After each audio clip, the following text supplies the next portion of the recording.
Merci de participer. Alors, on va commencer par la prière d'ouverture et ensuite la lecture intégrale de Apocalypse 11. Et après cela, on va se concentrer sur les versets qui vont nous occuper 9 à 14. Donc, je fais la prière. Père éternel, je te remercie pour encore une fois cette occasion. Merci pour l'air que nous respirons. Merci de faire encore battre nos cœurs. Nous sommes sur le point de commencer cette étude et nous la remettons entièrement et intégralement entre tes mains. Nous prions pour que tu prennes tout le contrôle de cette séance, que cette séance soit une bénédiction à tout à chacun, Seigneur. Je prie pour que cette séance contribue à la fortification, à la croissance spirituelle, à notre maturation en tant qu'enfant de Dieu, afin que nous portions les fruits que tu désires. Pour la gloire de ton nom, au nom de Jésus-Christ, nous avons prié. Amen. Amen. Amen. Ok, je vais aller à Apocalypse chapitre 11 pour qu'on puisse commencer.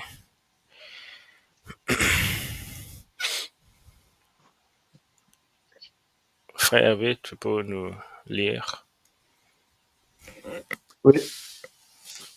On me donna un roseau semblable à une verge en disant: Lève-toi et mesure le temple de Dieu, l'autel et ceux qui y adorent. Mais le parvis extérieur du temple, laisse-le en dehors et ne le mesure pas, car il a été donné aux nations, et elles fouleront aux pieds la ville sainte pendant 42 mois.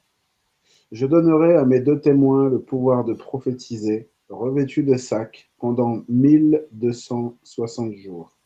Ce sont les 2 oliviers et les 2 chandeliers qui se tiennent devant le Seigneur de la terre.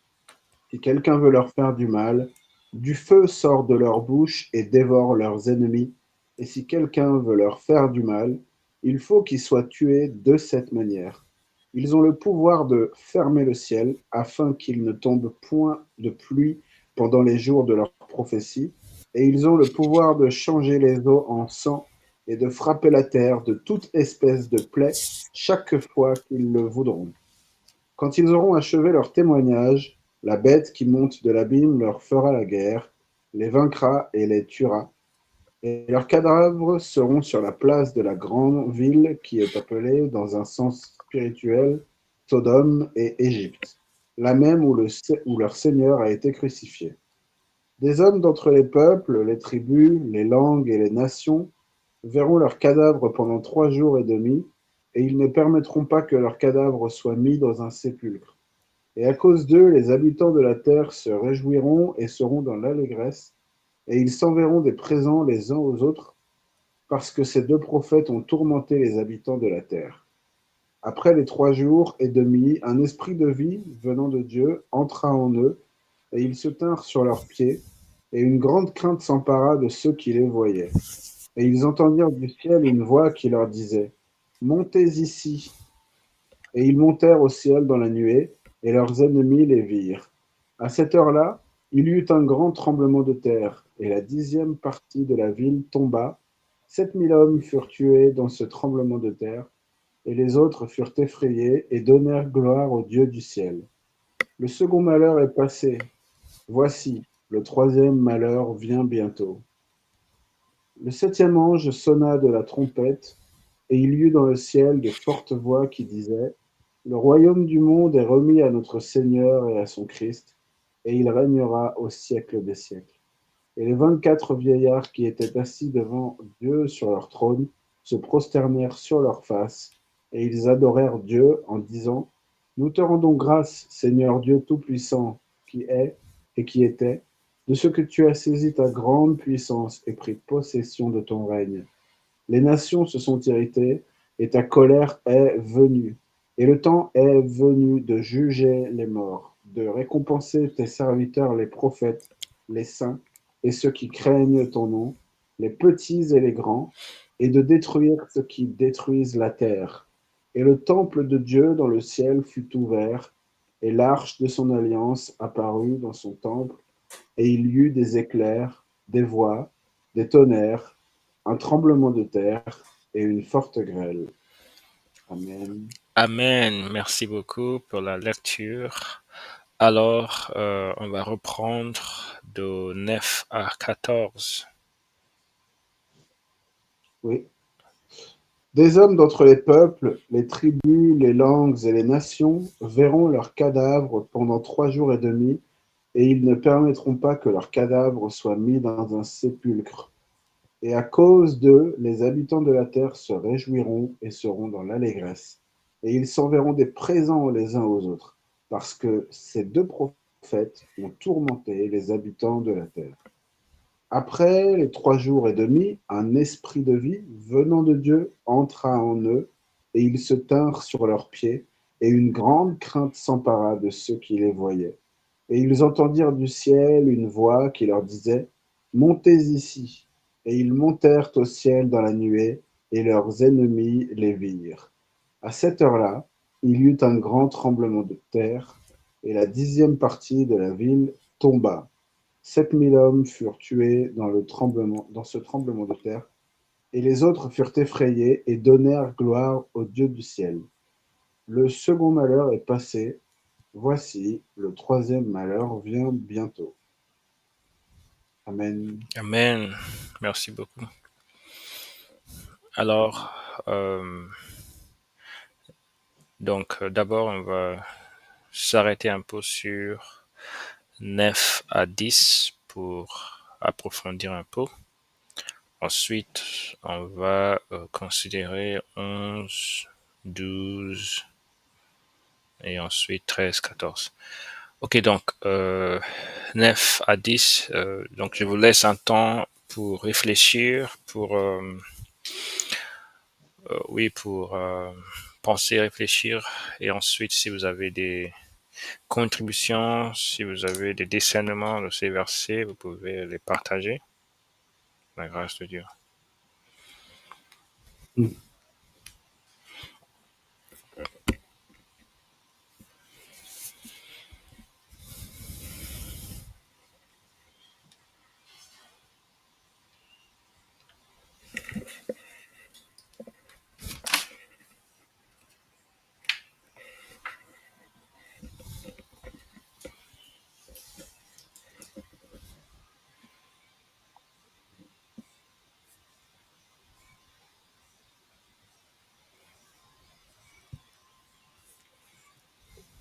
Moi, j'ai rien à dire de particulier.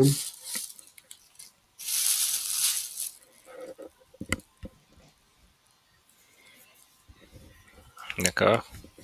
Sœur Augustina, tu as des choses à partager sur 9 à 10. Les séances sont interactives, d'accord? Donc, chaque personne est appelée à contribuer ses discernements.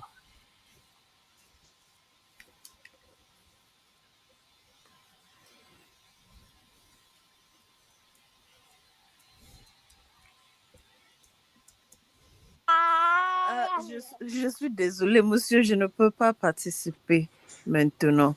D'accord. Oui. Et- ok. Et bien sûr, le bébé aussi le bienvenu. Ok. Euh, alors, donc, donc, cette partie fait suite directement à la partie que nous avons considérée dans la séance passée, là où on a vu la persécution et la mise à mort de ces deux témoins. Donc, c'était un épisode assez triste, mais qui nous rappelle quand même que ici-bas, nous ne pouvons rien attendre de bon du monde. Et tout ça, et tout ça, et tout ça. Maintenant, on commence une autre partie, on commence à considérer une autre partie où il nous est dit des hommes d'entre les tribus, les peuples, les tribus, les langues, les nations verront leurs cadavres pendant 3 jours et demi et ne permettront pas que leurs cadavres soient mis dans un sépulcre. Donc, je vais commencer mes commentaires en lisant ce que j'ai écrit à ce sujet parce qu'il y a certaines choses que j'ai un peu remarquées que je considère particulières. Donc, j'amène à ce qu'on réfléchisse là-dessus. Peut-être que je suis à côté de la plaque. Peut-être que ce que je dis fait sens, en tout cas. Ok. Donc, j'ai écrit ici une chose qui paraît frappante ici, c'est la diversité du monde qui constatera la mort et observera les cadavres de ces deux témoins. Donc, la diversité du public qui va être témoin de cette scène. Donc on voit, il est dit, des hommes d'entre les peuples, les tribus, les langues et les nations verront leurs cadavres pendant 3 jours et demi. Et cela fait état d'une très grande multitude dont la composition est extrêmement variée. Dans le verset suivant, il est mentionné les habitants de la terre. Donc, et à cause d'eux, les habitants de la terre se réjouiront et seront dans l'allégresse. Donc, et cela dans un laps de temps relativement court, à savoir 3 jours. Après 3 jours et demi, tout a été fini parce que voilà. Donc, ici j'ai écrit, on voit facilement l'esprit de prophétie s'élever par-delà les possibilités humaines de l'époque de l'époque où cette prophétie a été prononcée pour décrire un événement qui ne peut se produire que dans un monde comme le nôtre. Je pense que le fait que dans 3 jours et demi, un aussi grand nombre de personnes de milieux et de ethnicités aussi diverses puissent constater cette chose, c'est quelque chose qui m'a l'air assez significatif en tout cas. Il y a différentes hypothèses qu'on peut émettre sur ça, bien sûr. Mais je pense que c'est remarquable. Je pense que c'est vraiment là où l'esprit de prophétie, il, il, il, il nous, il nous révèle quelque chose de particulier. Peut-être c'est quelque chose, effectivement, c'est même pas peut-être, c'est quelque chose qui devait avoir lieu dans un monde où il est possible que des informations partent très vite, les informations se propagent rapidement et où dans un monde comme le nôtre, par exemple, il va y avoir une grande diffusion à toutes les télévisions, même dans les réseaux sociaux et tout ça. Donc, un nombre de personnes extrêmement grand et varié aussi en termes de leur milieu d'où elles sont issues. Voilà, pour constater cela en un laps de temps très court. Je pense que c'est quelque chose qui était assez difficile de réaliser dans le monde du premier siècle. Donc, je pense que c'est là où l'esprit de prophétie révèle quelque chose qui allait se produire. D'ailleurs, je remarque quelque chose que même j'ai lu un livre qui a été rédigé par un grand commentateur qui a été bien respecté pour ses propres mérites. Mais le livre a été rédigé dans des années, je crois, 1700.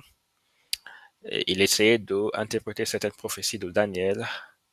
Et ce que je trouve marrant dans tout ça, c'est qu'il a envisagé que l'Antéchrist fut un système qui va être composé d'un certain groupe de personnes, d'une immense multitude de personnes qui vont travailler de concert pour réaliser quelque chose. Et l'un de ces arguments pour évoquer cette hypothèse ou même évoquer cette interprétation, c'était de dire que la manière dont l'Antéchrist a été décrit dans la Bible est telle que c'est quasiment impossible pour un seul être humain, compte tenu de nos capacités limitées en tant qu'humains, de les mettre en œuvre. Or, aujourd'hui, nous avons, en tant qu'être humain, les capacités, à cause de la technologie, etc., de réaliser cela même avec une seule personne. Donc, ça montre que nos imaginations, nos conceptions se limitent forcément par ce qu'on peut constater de notre temps, tout simplement. Euh, donc, je pense qu'à une époque particulière, si quelqu'un avait abordé cette écriture, cela aurait été très difficile d'imaginer ce type d'événement ayant lieu dans un laps de temps extrêmement court. Mais aujourd'hui, voilà, c'est le quotidien, quoi. Même Oui. dans 5 minutes, ça a fait le tour du monde, quoi. Oui. Oui. Ok, donc on continue. Voilà. Il est pourtant très curieux de, de savoir que les gens ne permettent pas, pardon, il est pourtant très curieux que les gens ne permettent pas que leurs cadavres fussent mis dans un tombeau. Il semble que c'est une situation qui a été guidée par la volonté souveraine du Seigneur afin que, afin de rendre le miracle de la résurrection encore plus éclatante. Je trouve ça curieux le Mhm. fait de ne pas permettre que ces personnes soient mises dans un tombeau. Bienvenue, Serge Jesli. Je Mhm. suis ravi de vous voir encore. Bonsoir. Bonsoir. Bonsoir.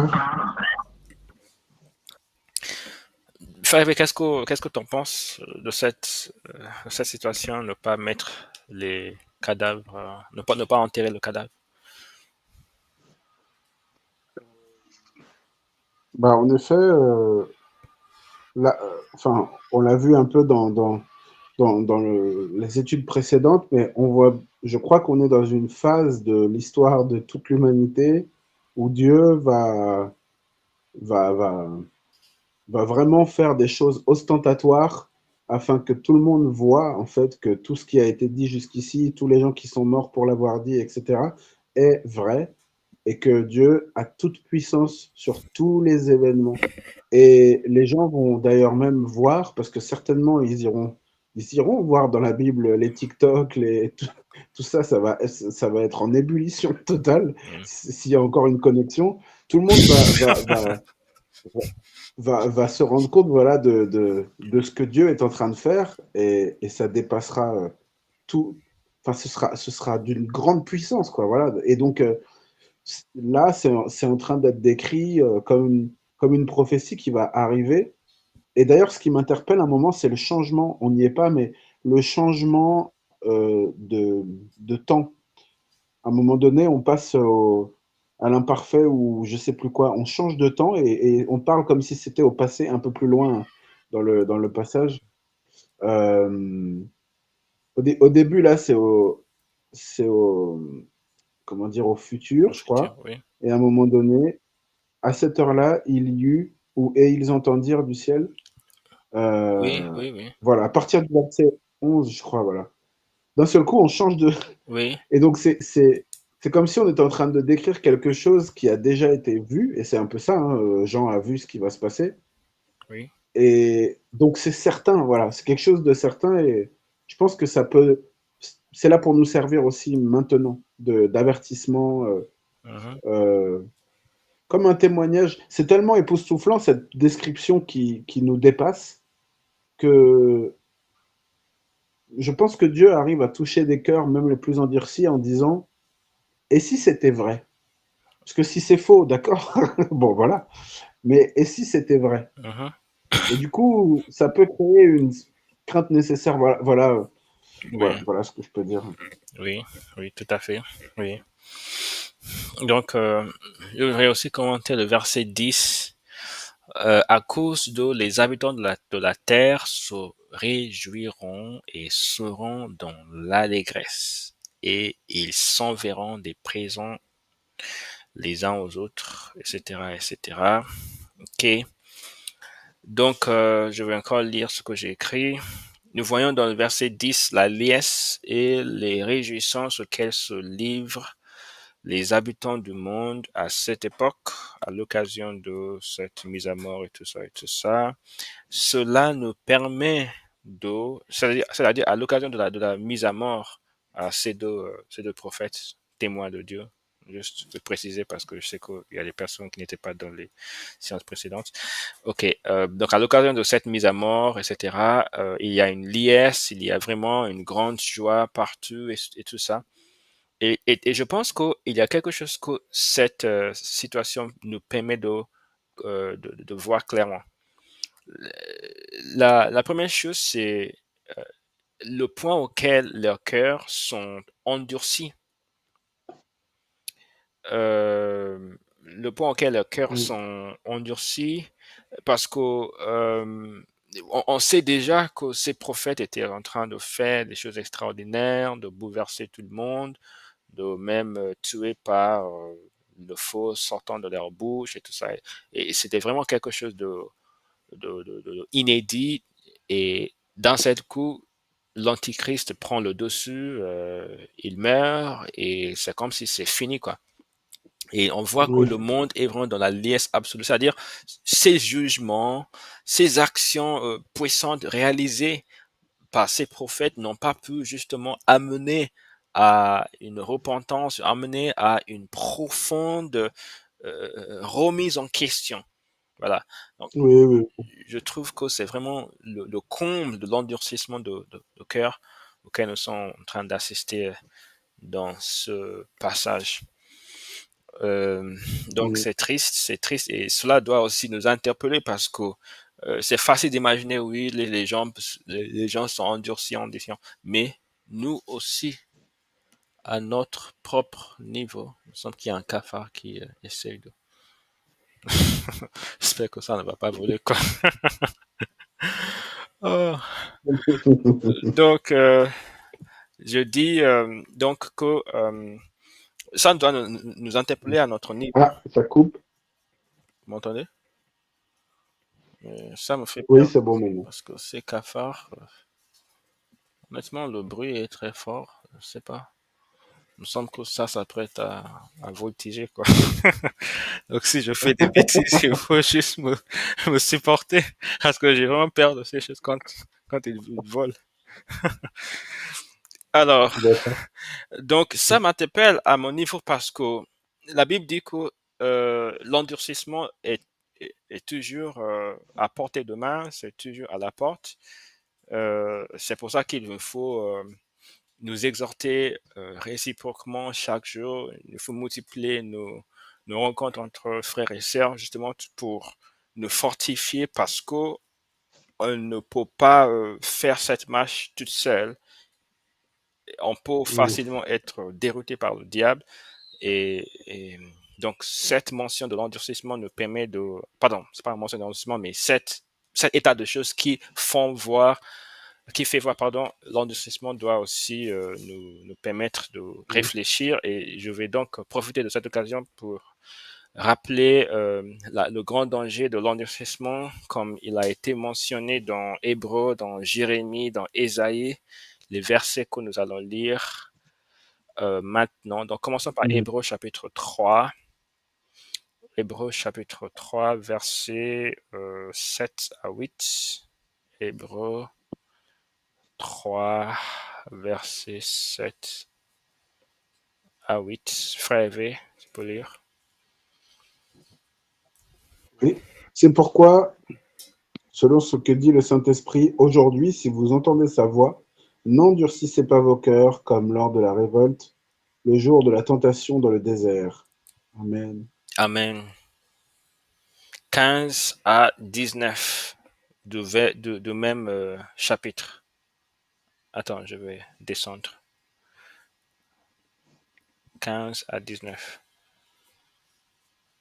Pendant qu'il est dit, aujourd'hui, si vous entendez sa voix, n'endurcissez pas vos cœurs comme lors de la révolte, qui furent en effet ceux qui se révoltèrent après l'avoir entendu, sinon tous ceux qui étaient sortis d'Égypte sous la conduite de Moïse, et contre qui il fut, et contre qui fut-il irrité pendant 40 ans, sinon contre ceux qui péchaient et dont les cadavres tombèrent dans le désert.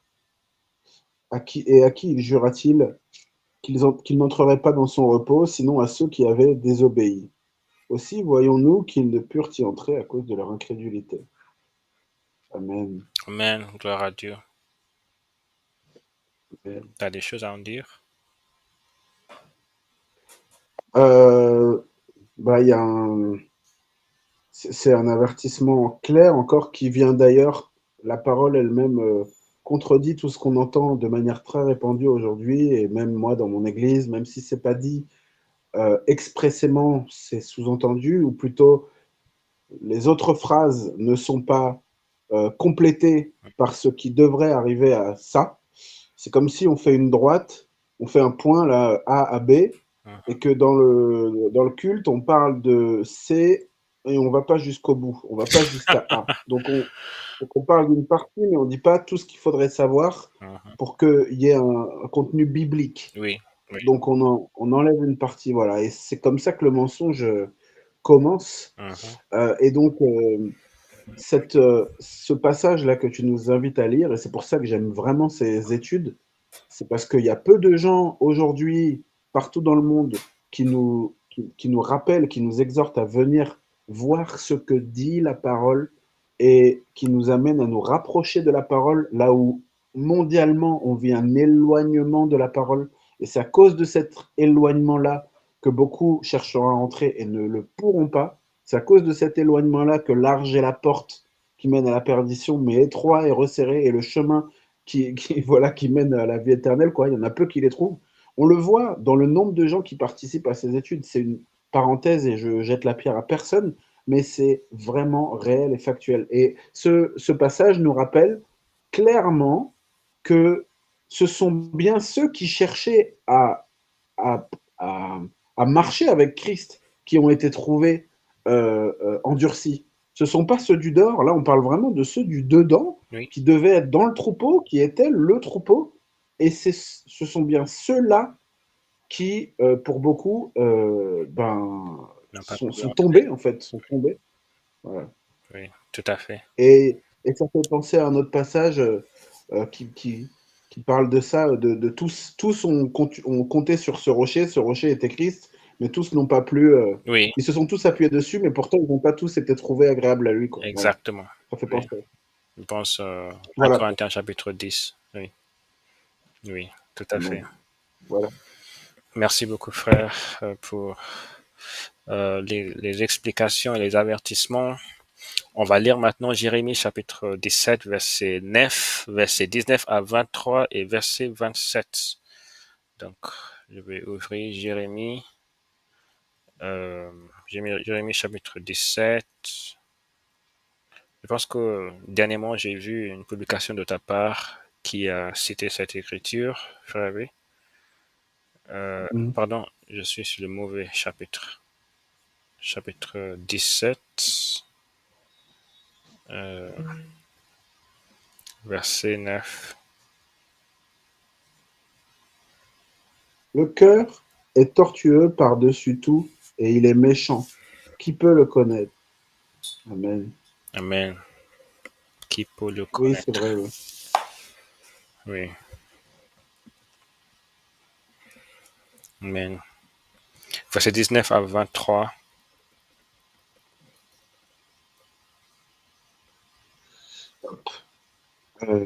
Ainsi m'a parlé l'Éternel, va et tiens-toi à la porte des enfants du peuple par laquelle entrent et sortent les rois de Juda, et à toutes les portes de Jérusalem. Tu leur diras, écoutez la parole de l'Éternel, roi de Juda, et tout Juda, et vous tous, habitants de Jérusalem, qui entrez par ces portes. Ainsi parle l'Éternel. Amen. C'est exactement ce que j'ai dit juste avant. Alléluia. Gloire à Dieu, mon frère. Prenez garde à vos âmes, ne portez point de fardeau le jour du sabbat, et n'en introduisez point par les portes de Jérusalem.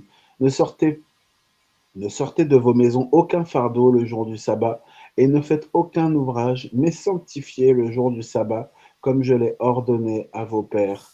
Ils n'ont pas écouté, ils n'ont pas prêté l'oreille, ils ont raidi leur cou, pour ne point écouter et ne point recevoir instruction. Amen. Amen. Donc, l'endurcissement a encore mis en évidence la désobéissance. Et cette désobéissance, parfois, on peut dire oui, parce que parfois on a tendance à voir dans les descriptions dans la Bible une sorte de situation impossible pour nous parce que c'est décrit de cette façon. Or, la façon dont c'est décrit ne veut pas dire que c'est impossible pour nous. La vérité, c'est que la façon dont Dieu décrit des choses met en évidence la nature flagrante de la chose. Mais c'est probablement pas forcément ce que les gens à qui ces paroles étaient adressées ressentaient. Peut-être que ces personnes ne se sentaient pas forcément le cœur très raide et endurci. Peut-être ils pensaient en fait, compte tenu de notre situation actuelle, en fait, le sabbat c'est plus possible de pratiquer comme au jour d'autrefois. Nous avons une situation particulière aujourd'hui qui ne correspond plus à cette règle. Il faut donc relativiser. Il faut donc chercher peut-être un équilibre entre guillemets, etc. Il peut y avoir des choses. Et aujourd'hui encore, l'endurcissement, par exemple, quand Jésus-Christ a reprimandé ses disciples à cause de la dureté de leur cœur. Parfois, lorsqu'on regarde la séquence, on peut se demander, mais est-ce que ça ne nous a pas l'air d'être la manifestation d'un cœur dur? Ça paraît peut-être normal, on peut même dire que c'est juste la faiblesse naturelle de l'homme. Or, Dieu voit les choses différemment. Donc, le fait de voir les choses décrites de cette façon ne doit pas nous amener à dire que oui, on n'est pas comme ça. On est probablement Oui. comme ça sur certains points. Amen, oui, oui, amen. Verset Amen. 27.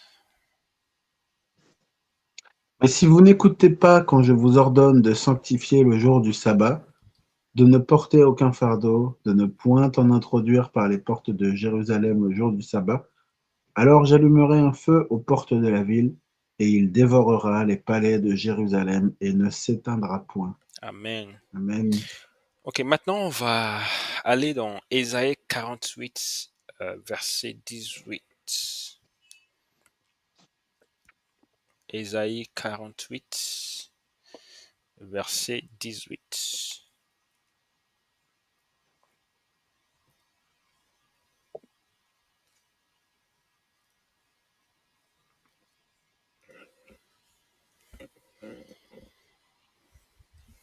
Ah.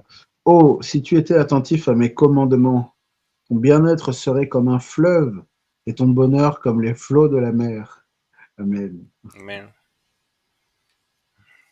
Sœur Gisli, avez-vous quelque chose à dire sur ces choses dont on parle?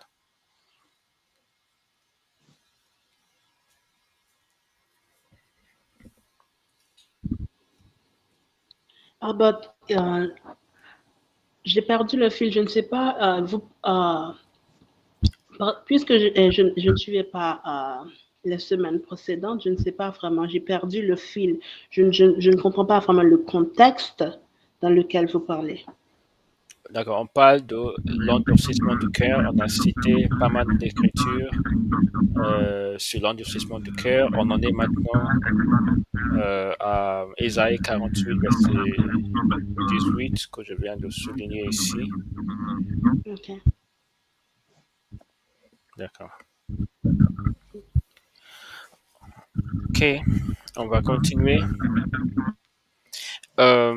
Donc, j'avais dit que cette situation de liesse, de réjouissance, etc., nous fait voir certaines choses. D'abord, le point auquel les cœurs étaient endurcis, première chose. Deuxième chose, c'est le fait que même dans un contexte de désolation, de dévastation, de catastrophe mondiale, ces comportements de fêtards et de grande réjouissance restent possibles et seront même manifestés. Euh, Puisque parfois, je pense que c'était dans une séance, je pense que c'était même en 2023, oui. 2023, quand on a débuté cette étude d'Apocalypse, on s'est posé cette question. En fait, j'avais soulevé cette question de s'interroger sur, mais est-ce qu'il ne paraît pas y avoir une contradiction entre les scènes décrites parfois sur, pardon, les scènes décrites sur les périodes du retour de Jésus-Christ où on parle des grands bouleversements, de grands catastrophes partout, et en même temps on parle dans un autre dans une autre description, on parle des gens qui se marient, qui boivent, qui font leur travail, qui font toutes les choses ordinaires de la vie, comme si de rien n'était, et tout d'un coup, Christ revient et voilà, tout est fini. Donc, on se pose cette question alors, et ce verset maintenant rentre dans ce jeu pour nous expliquer même lors de en pleine grande tribulation, en pleine catastrophe, etc., quand il y a eu quelque chose qui faisait réjouir les gens n'ont pas ménagé la peine pour voilà, faire la fête, pour danser, etc., se donner même des présents et tout ça. Donc, voilà, on va lire certaines références sur ce point. Matthieu chapitre 24, verset 36 à 42. Vous frère, tu as quelque chose à dire sur ça? Non, non, c'est clair. Verset Matthieu, 36 à 42. oui, 24.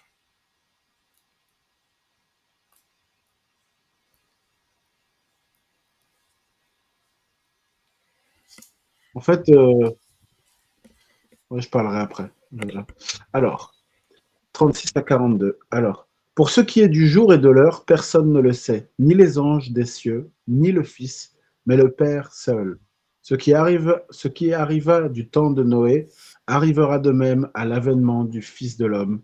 Car dans les jours qui précédèrent le déluge, les hommes mangeaient et buvaient, se mariaient et mariaient leurs enfants, jusqu'au jour où Noé entra dans l'arche, et ils ne se doutèrent de rien, jusqu'à ce que le déluge vint et les emporta tous. Il en sera de même à l'avènement du Fils de l'homme. Alors, de deux hommes qui seront dans un champ, l'un sera pris et l'autre laissé. De deux femmes qui moudront à la meule, l'une sera prise et l'autre laissée. Veillez donc, puisque vous ne savez pas quel jour votre Seigneur viendra. Amen. Amen.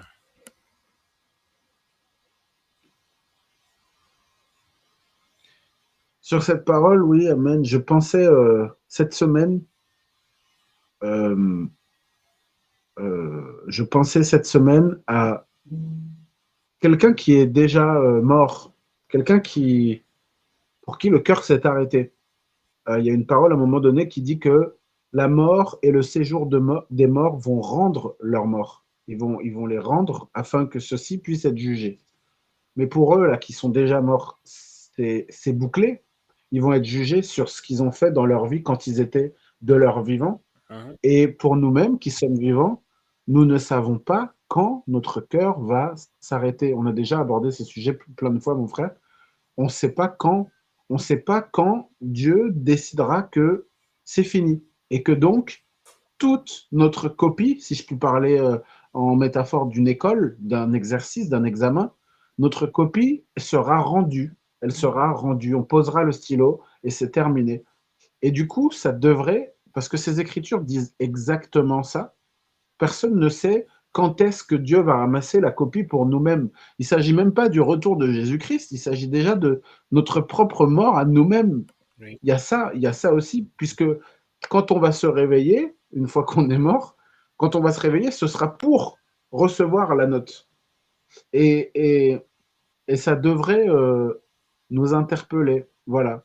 Je sais qu'il y en a qui n'aiment pas quand on parle de ce qu'il y a en contrepartie de ceux qui n'auront pas reçu la grâce, de ceux qui ne se seront pas conformés au commandement de Dieu, qui n'auront pas obéi, qui auront ignoré, délaissé, renié, rejeté, et qui donc seront délaissés, reniés, rejetés par le Seigneur dans sa justice. Hein. Toutes ces choses sont dites, que celui qui le renie sera renié devant le Père qui est dans les cieux.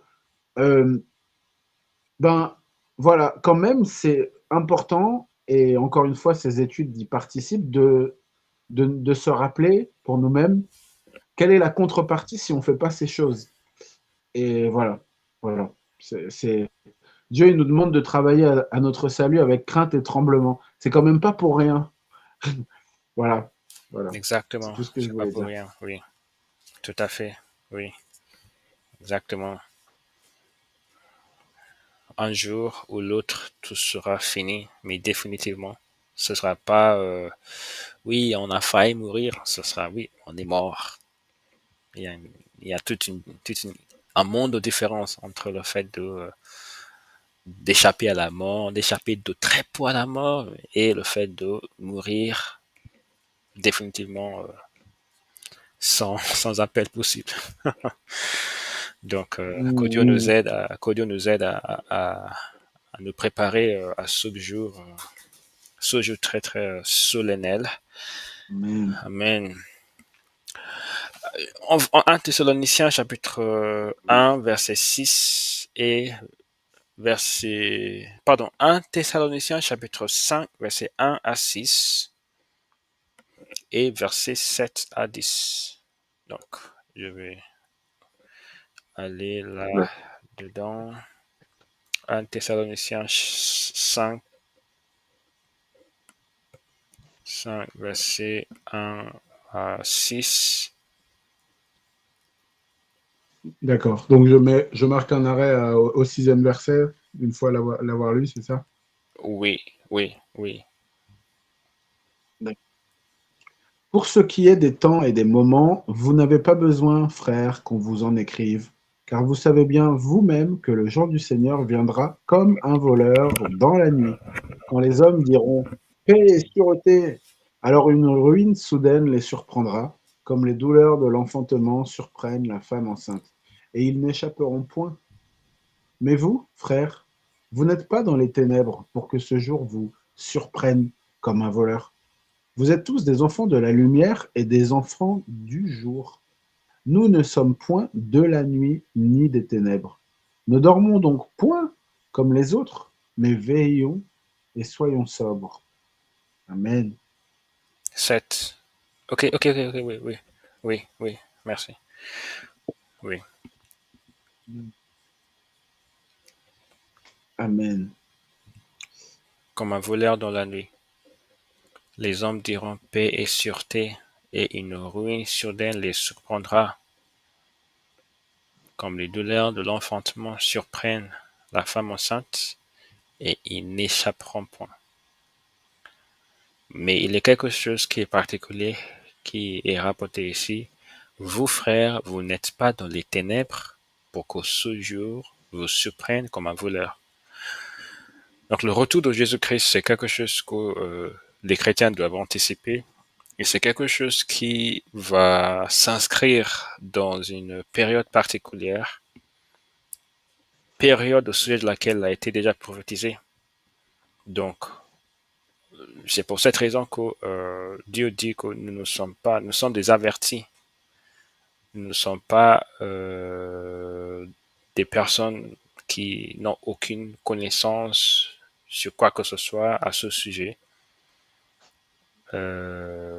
C'est la raison pour laquelle il dit que pour nous, même si objectivement ce jour surprend de la manière d'un voleur, mais pour quelqu'un qui est dans l'anticipation de ce jour, pour quelqu'un qui est dans l'attente spirituelle, pour quelqu'un qui est dans l'expectative de, du retour de Christ, cela ne doit pas pour lui être une surprise.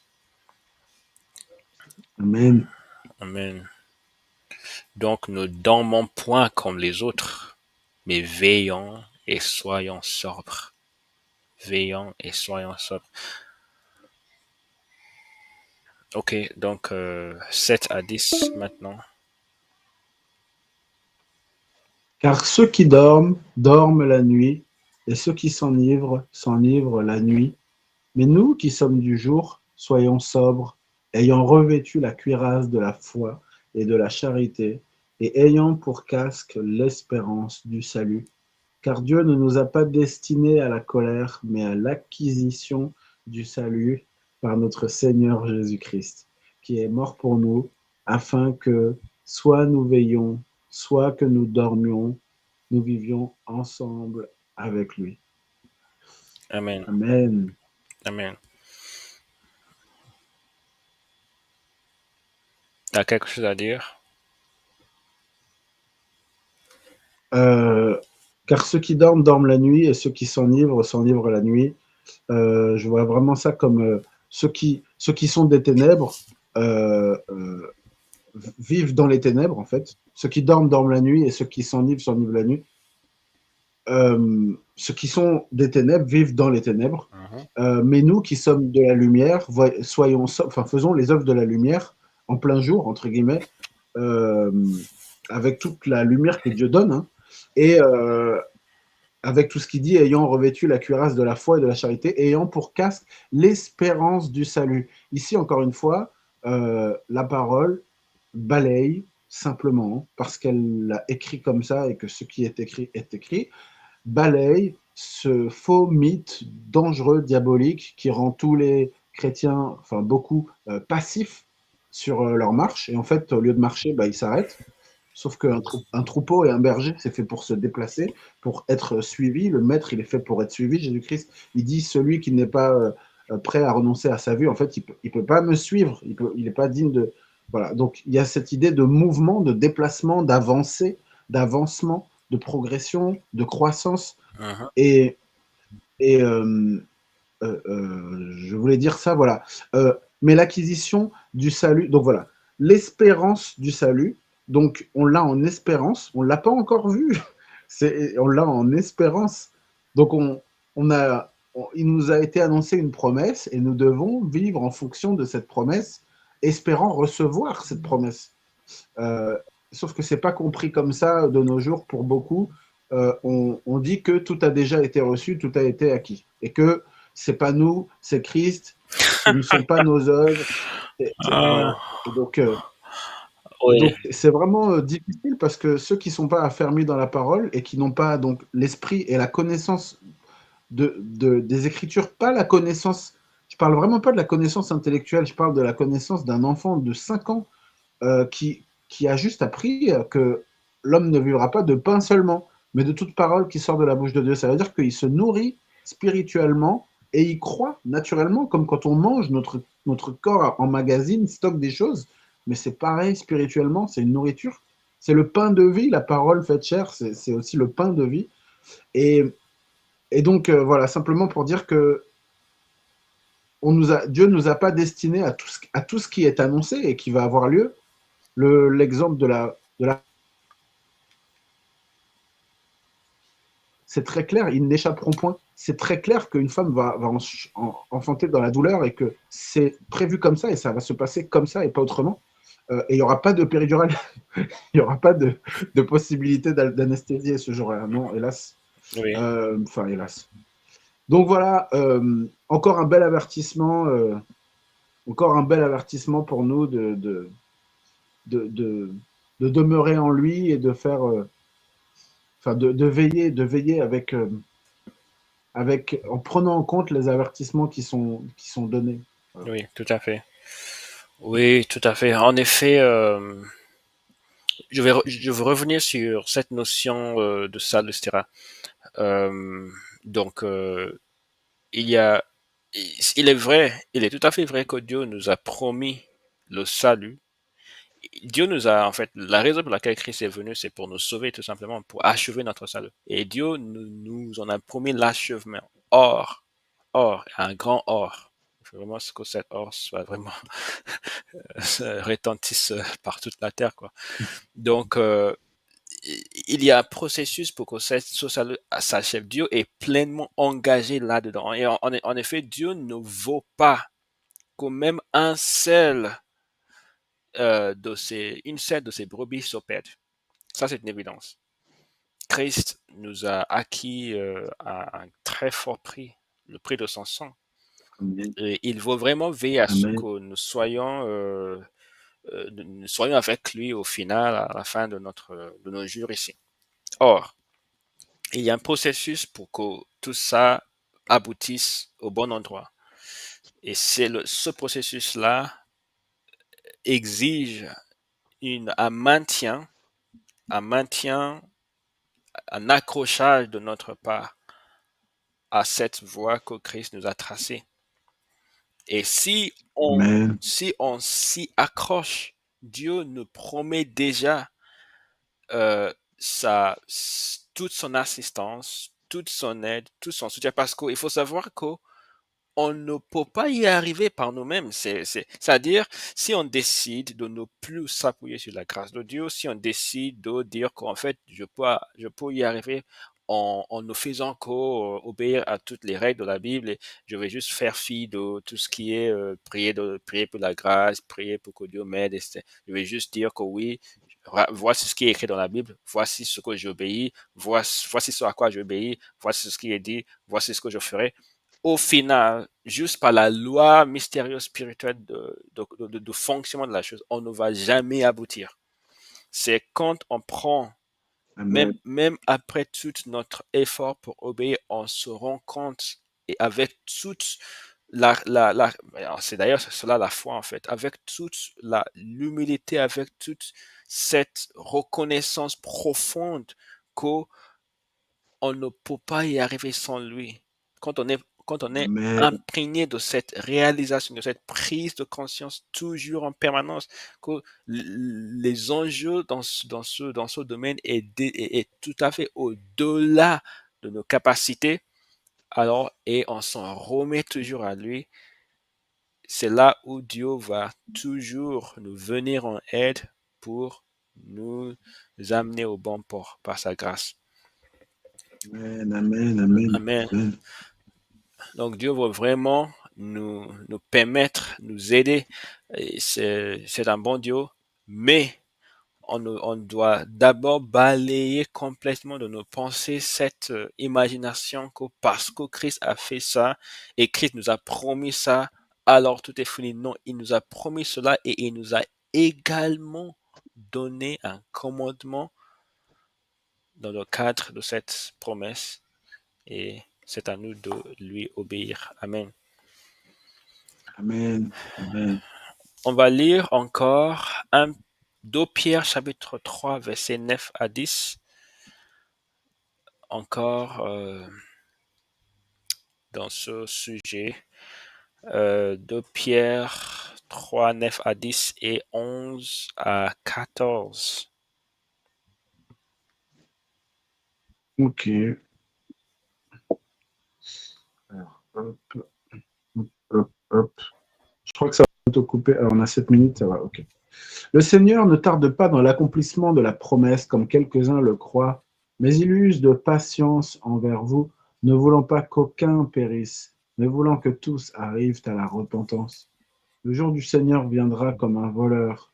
En ce jour, les cieux passeront avec fracas, les éléments embrasés se dissoudront et la terre, avec les œuvres qu'elle renferme, sera consumée. Amen. Je voudrais juste dire quelque chose d'ailleurs au passage.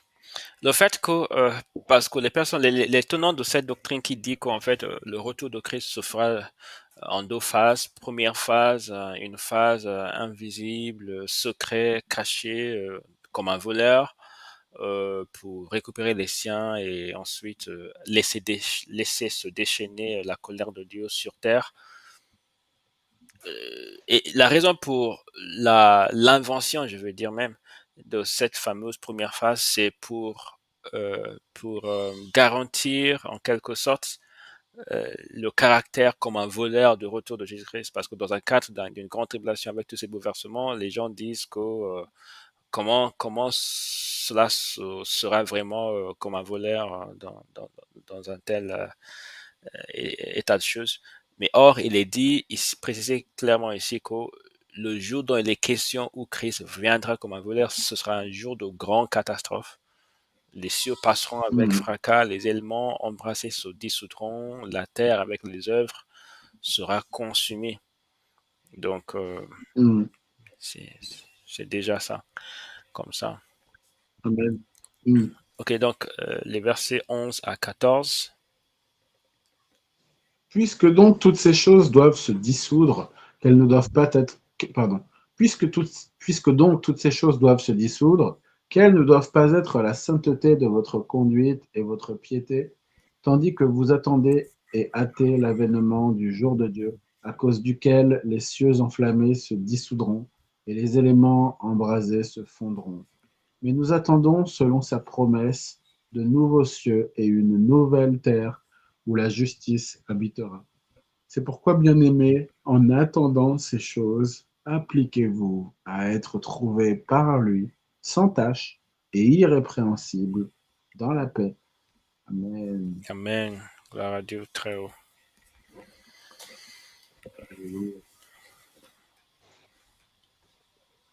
Amen, amen, amen. Oui. Bah là, encore une fois, c'est très clair. Ce qui est actuel va passer, ça va prendre feu, ça va se dissoudre, et il va y avoir de nouveaux cieux et une nouvelle terre. Mhm. Il va y avoir une mise à jour, un rafraîchissement. On va brûler ce qui doit brûler parce que c'est complètement souillé et c'est imprégné de tout ce monde Mhm. euh, qui a vécu Corrompu. selon les ténèbres. Oui. Voilà, corrompu.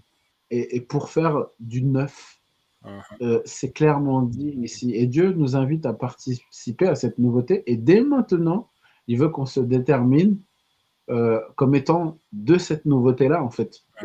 Toutes choses anciennes sont passées, voici toutes choses sont devenues nouvelles. Le nouvel homme en Christ, qui vient du ciel et qui est esprit, il nous permet de déjà vivre dedans par sa. Mhm. Déjà, on a un acompte, si je puis dire, de cette vie à venir. Et c'est vraiment merveilleux. Et en même temps, l'évangile, c'est simple.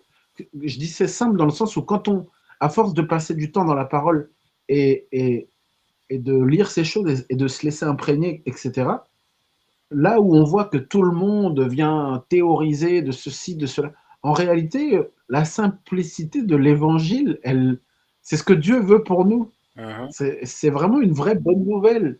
C'est une vraie merveilleuse nouvelle, voilà, au milieu de tout ça. Donc voilà, gloire à Dieu, gloire à Dieu. Gloire à Dieu, oui. Tout à fait. Ok, maintenant on va revenir à Apocalypse, chapitre 11.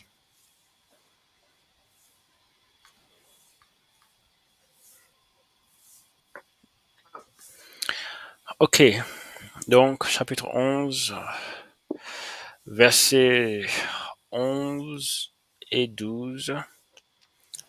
Après les 3 jours et demi, un esprit de vie venant de Dieu entra en eux, et ils se tinrent sur leurs pieds, et une grande crainte s'empara de ceux qui les voyaient. Et ils entendirent du ciel une voix qui leur disait, montez ici, et ils montèrent au ciel de la nuée, et leurs ennemis les virent. Hmm. Amen. Mais donc, encore une fois, Serge, Gisli, j'espère que vous êtes encore avec nous. Je vous invite à tous à réfléchir et ensuite à partager ce que vous discernez de ces écritures. Je vais mettre un autre lien maintenant dans le groupe parce que Google nous chasse déjà. Et il faut quitter vite. Ok, je vais mettre un autre lien maintenant tout de suite. Ok, à tout de suite dans le nouveau lien. Oui.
Ah, on se retrouve. Merci. Euh, je vais partager la Bible et vérifier l'enregistrement si ça passe. Je veux pas. Ok, oui, ça se passe bien. Ok, alors on continue. Excuse-moi. Euh, Donc là, encore une fois, verset 11, on voit que le plan de Dieu continue de se dérouler précisément comme il l'a déclaré. Et, euh, et voilà ce qui va se passer. Ça va vraiment, c'est un signe qui va vraiment effrayer beaucoup. Moi-même, je pense que même ceux qui sont avertis, s'ils voient ça, je pense qu'ils auront une crainte aussi, même s'ils savent ce qui se passe. Ça doit vraiment faire un effet particulier quand même. Euh, Ça doit être quelque chose, hein. oui, Après 3 jours et demi, après 3 jours et demi, c'est pas après 5 minutes, quoi. oui. Euh, voilà, donc gloire à Dieu, enfin voilà. Euh, et donc là, il y a une voix qui va parler. Donc ça, on revient à des choses qui se sont passées historiquement au temps de Moïse, où on entend Dieu parler de Oui. sa voix, si je puis dire. Et, et donc là, ça va se produire à nouveau. Mhm. Là aussi, pareil, si on entend le bruit du tonnerre, j'ose imaginer la voix, comment elle va retentir cette voix. Oui, oui, oui, c'est. En tout cas, waouh. Et voilà, et donc leurs ennemis les virent. Là, ça montre encore que je vois vraiment au-delà de la narration de ce passage. Donc là, on parle du verset 11, chère sœur. Voilà, au-delà de, de l'effet que ça va faire et tel que c'est raconté, il y a, il y a quand même aussi la justice de Dieu derrière. Il y a le côté loyal de Dieu qui est raconté. Dieu nous raconte quand même dans les détails ce que nous devons savoir des Mhm, choses qui vont arriver. mhm. Euh, et c'est quand même, voilà, c'est quand même à prendre en compte. Puisque ces choses sont écrites, euh, diffusées largement, traduites dans je ne sais combien de centaines de langues Des depuis que milliers, ces bien écritures sûr. existent. Ouais, voilà. Ça Euh, compte pas milliers. et leurs ennemis les virent. C'est donc, il y a quand même un côté, euh, ces gens-là vous ont annoncé qu'ils étaient de Dieu, ces gens-là vous ont annoncé que Jésus-Christ revient avec le jugement, Mhm, ces gens-là vous ont annoncé la vie éternelle, ces gens-là vous ont annoncé la foi en Dieu, l'existence de Dieu, la parole de Dieu, etc. Et vous vous êtes fait ennemis d'eux, mais voici que Dieu parle en direct avec eux. Dieu a une relation directe avec eux, et vous allez voir maintenant par vos propres yeux tout ce qu'ils ont essayé de vous dire. En fait, enfin voilà, vous allez voir ça. Ces ennemis, leurs ennemis les virent, pardon. C'est vraiment une démonstration. À moi la colère, à moi la rétribution, à moi la vengeance, etc.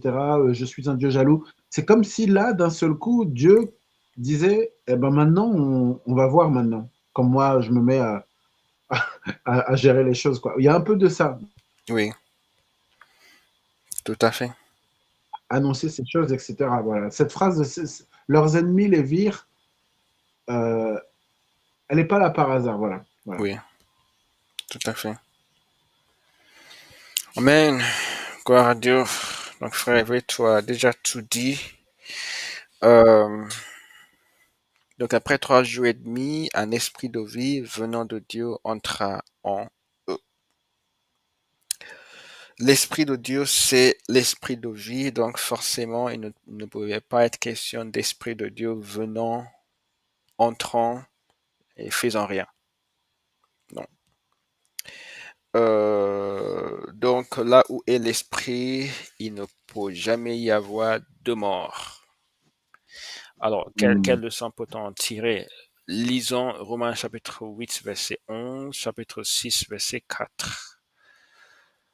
Romains 8, 11.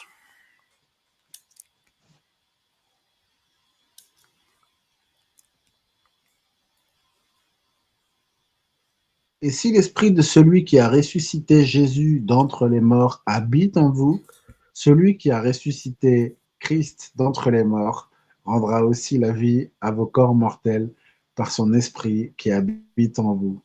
Amen. Amen. Amen. Amen. Amen. Gloire à Dieu. Voilà, et ces écritures peuvent aussi avoir une application dans l'immédiat de notre vie chrétienne. Je vais revenir sur ça tout à l'heure. Ces écritures sont vraiment des écritures dont Dieu se saisit justement parfois pour amener un grand bouleversement de notre marche. Parce qu'il y a la vie qui est déjà très accessible. On ne peut pas être soit dans la mort, soit dans la tiédeur, soit dans je ne sais pas quel état spirituel de désolation et de confusion. Donc, ok, mais on va juste lire 6, verset 4. Nous sommes devenus une même plante avec lui dans sa mort et nous le serons dans sa résurrection. Romains chapitre 6,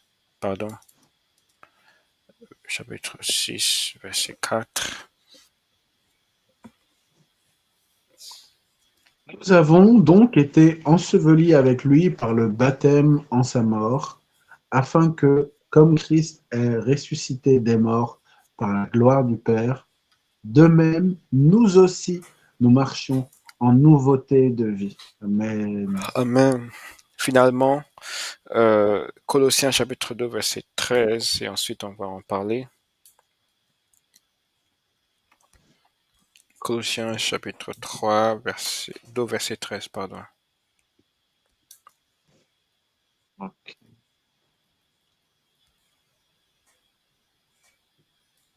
Vous qui étiez morts par vos offenses et par l'incirconcision de votre chair, il vous a rendus à la vie avec lui en nous faisant grâce pour toutes nos offenses. Amen. Amen.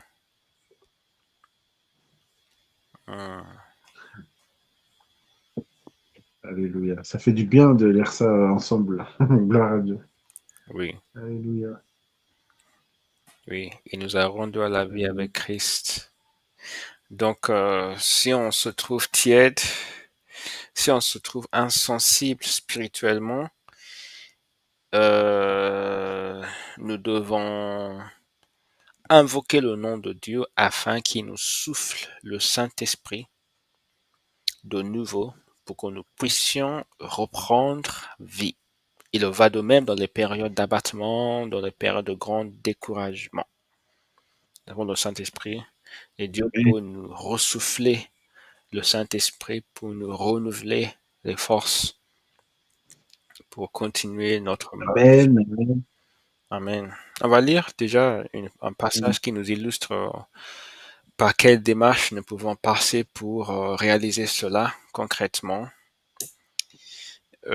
Acte chapitre 4, c'est très important parce que parfois il peut y avoir des périodes de découragement. Le prophète Élie est passé par là vers la fin de son ministère après avoir fait des choses extraordinaires et grandes pour le Seigneur. Donc personne n'est à l'abri de découragement, parfois de tristesse, etc. Mais il nous faut savoir comment faire face avec les âmes que Dieu nous a mis à disposition. Acte chapitre 4, Amen. 24 à 31. Ok.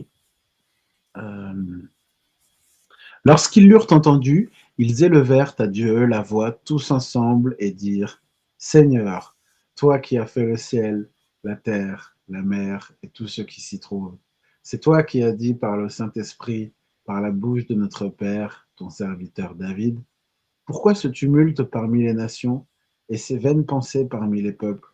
Les rois de la terre se sont soulevés et les princes se sont ligués contre le Seigneur et contre son oint. En effet, contre ton saint serviteur Jésus que tu as oint, Hérode et Ponce Pilate se sont ligués dans cette ville avec les nations et avec les peuples d'Israël pour faire tout ce que ta main et ton conseil avaient arrêté d'avance. Et maintenant, Seigneur, vois leurs menaces et donne à tes serviteurs d'annoncer ta parole avec une pleine assurance en étendant ta main pour qu'il se fasse des guérisons, des miracles et des prodiges par le nom de ton saint serviteur Jésus. Quand ils eurent prié, le lieu où ils étaient assemblés trembla. Ils furent tous remplis du Saint-Esprit et ils annonçaient la parole de Dieu avec assurance. Amen. Amen.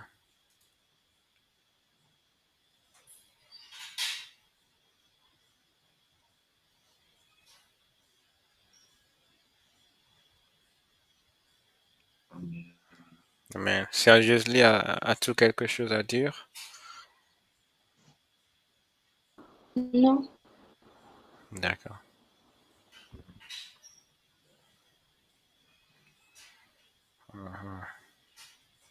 Oui.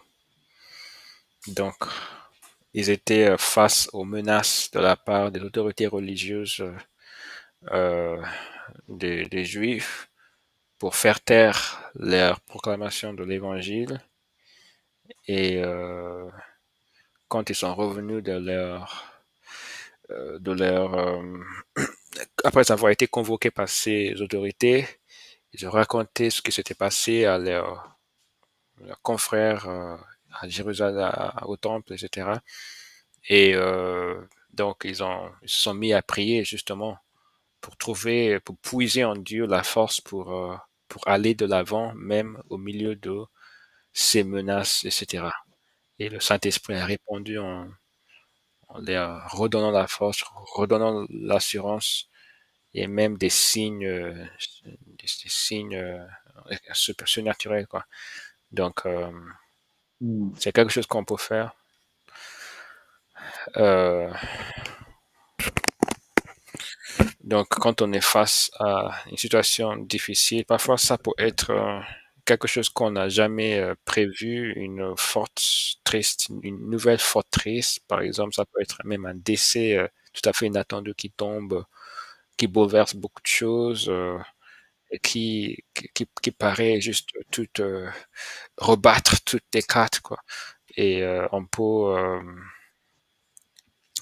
se rendre dans la présence de celui qui nous aime et communiquer avec lui, le prier pour puiser la force et pour être Amen. euh, revêtu encore une fois de la puissance, la grâce, la force, le courage, la consolation, le réconfort, etc., etc.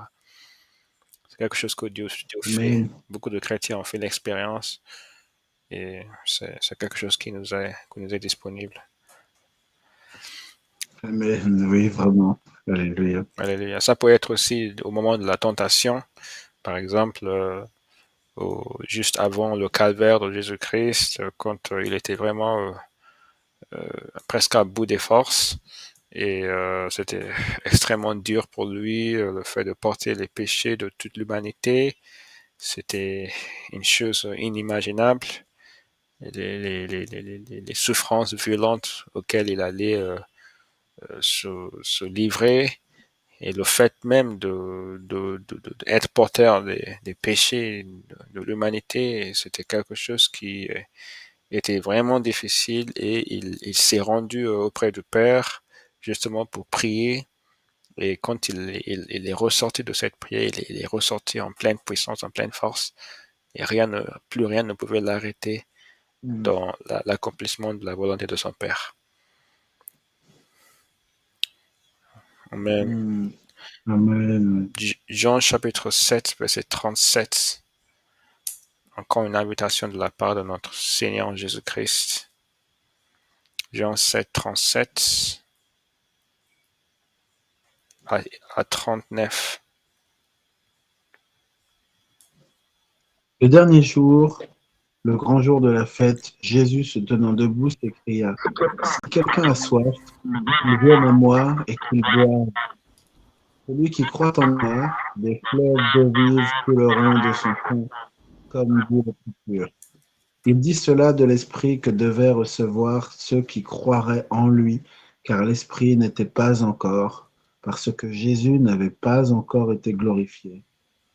Des gens de la foule ayant entendu ces paroles disaient, celui-ci est vraiment le prophète. Amen. Amen. Amen. Amen. Donc, si quelqu'un a soif, qu'il vienne et qu'il boive. Cet appel s'adresse à nous tous. Dans Actes chapitre 2, Amen. verset 4, nous avons aussi une autre illustration frappante, le jour de Pentecôte. Et nous avons vu que quand le Saint-Esprit est descendu sur les disciples, ils se sont mis à témoigner. Je vais lire ça en fait. Actes chapitre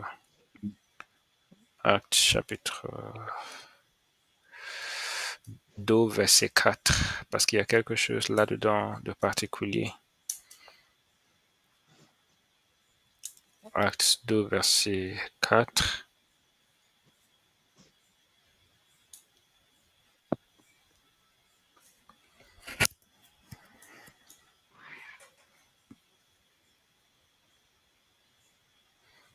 Oui, frère, oui. Ah, pardon. Et ils furent tous remplis du Saint-Esprit et se mirent à parler en d'autres langues selon que l'Esprit leur donnait de s'exprimer. Amen. Amen. Donc, cette effusion de Saint-Esprit a été suivie par une expression, et c'est toujours le cas. Le Saint-Esprit nous pousse à témoigner, à s'exprimer, Amen. à nous exprimer, à proclamer la parole de Dieu, à témoigner pour Dieu. C'est Amen. l'expression extérieure de la vie de Dieu en nous. On ne doit pas rester silencieux tout en ayant plein de Saint-Esprit. C'est vraiment une contradiction même. Amen. Tout en Amen. étant plein, pardon, de Saint-Esprit. Donc, qu'est-ce que j'ai écrit ici? Le Saint-Esprit bannit toujours la mort et la sécheresse spirituelle. Donc, c'est vraiment une forte bonne nouvelle. Nous avons toujours la capacité à rester frais, pardon. Amen. Ouais. Amen. Ok, Apocalypse, je vais revenir à Apocalypse 11 encore une fois. On a vu dans Apocalypse 11, je crois, verset 11, il a été dit qu'une grande crainte s'empara de ceux qui les voyaient. Pourtant, cette crainte n'a pas amené à la repentance. Et cette crainte ne servit à rien. La crainte qui sert à Dieu, qui sert les intérêts de Dieu en tout cas, c'est une crainte qui pousse justement à ce qu'on s'humilie devant lui et se repente de nos fautes, nos péchés. On va donc lire versets 12 à 14 maintenant. Et ils entendirent du ciel une voix qui disait, montez ici, et ils montèrent au ciel dans la nuée, leurs ennemis les virent. À cette heure-là, il y eut un grand tremblement de terre, et la 10e partie de la ville tomba. 7000 hommes furent tués dans ce tremblement de terre. Et les autres furent effrayés et donnèrent gloire au Dieu du ciel. Le second malheur est passé, voici le troisième malheur vient bientôt. Donc le verset 12, c'est le verset que je devais normalement commenter parce que c'est 11 et 12. Donc là, ce que je vais juste dire, c'est que je vois dans cette montée de ces grands prophètes une préfiguration, une prélude de notre enlèvement. Parce qu'un jour, on Amen. va entendre la voix du Seigneur qui va nous dire tout simplement, montez en haut. Et on va monter à la rencontre de notre Seigneur et Sauveur Jésus-Christ. Amen. Et juste pour la référence, on va lire ça bien sûr. On ne peut pas échapper à cette merveilleuse lecture. Donc, 1 Thessaloniciens 4, verset 15. Ok, 15 à 17. Voici en effet ce que nous vous déclarons d'après la parole du Seigneur. Nous, les vivants, restés pour l'avènement du Seigneur, nous ne devancerons pas ceux qui sont morts. Car le Seigneur lui-même a un signal donné à la voix d'un archange et au son de la trompette de Dieu descendra du ciel et les morts en Christ ressusciteront premièrement. Ensuite, nous les vivants, pardon. Ensuite, nous les vivants qui serons restés, nous serons tous ensemble enlevés avec eux sur des nuées à la rencontre du Seigneur dans les airs, et ainsi nous serons toujours avec le Seigneur. Consolez-vous donc les uns les autres par ces paroles. Amen. Amen. Amen. Amen. Gloire à Dieu.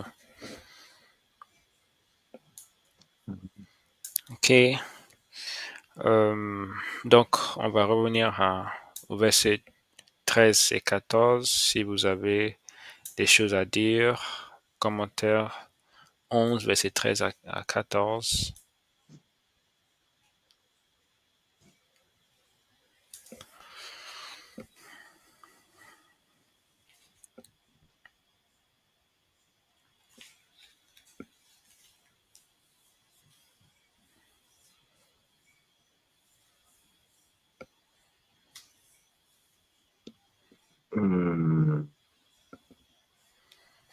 Non, j'ai pas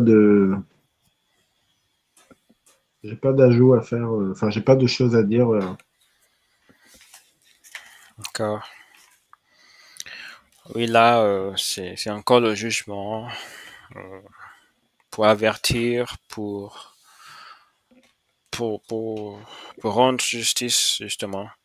Donc, il est dit que les autres, les personnes qui n'ont pas été tuées, furent effrayées et donnèrent gloire au Dieu du ciel. J'espère que cela aboutit au salut de quelques-uns. On doit espérer, parce que j'imagine bien que c'est ce que Dieu également, lui, il espère. Dieu est dans l'espérance concernant notre salut, même le pire des pécheurs, il ne vaut pas du tout. Sa miséricorde est très grande. C'est quelque chose que nous, les êtres humains, parfois, nous peinons à comprendre parce que lorsqu'on est face à, parce que nous, le fonctionnement de nos émotions n'est pas le même chose que Dieu. Nous, par exemple, si on est dans une certaine séquence, on ne peut pas imaginer qu'en même temps, il peut y avoir une grande largesse de l'autre côté, quoi. Si on est dans le jugement, on ne peut pas imaginer que la miséricorde puisse cohabiter en même temps. C'est-à-dire, mais Dieu n'est pas comme nous, bien Amen. au-delà. Oui, donc, il souhaite toujours qu'autant que c'est possible, les gens soient sauvés. Et c'est les êtres humains qui s'opposent à lui, qui lui résistent, qui ne veulent pas écouter, qui courent vers leur ruine. Mais grâce soit rendue Amen. à Dieu qu'il nous a permis d'écouter ces appels et de répondre de la manière qu'il faut. Et c'est à nous de continuer à marcher dans cette voie pour que lui-même, par sa grâce, par sa promesse, parce qu'il nous a promis de nous sauver. C'est quelque chose qu'on doit retenir. C'est vrai que dans le Ouais. cadre de nos échanges, on essaie, nous essayons de justement de alerter sur ce danger de, une fois sauvé, vous êtes toujours sauvé parce que c'est un grand danger auquel nous sommes face dans l'Église. C'est une doctrine que je pense le diable a vraiment essayé de répandre cette chose justement pour que les gens s'endorment juste pour se réveiller dans l'enfer.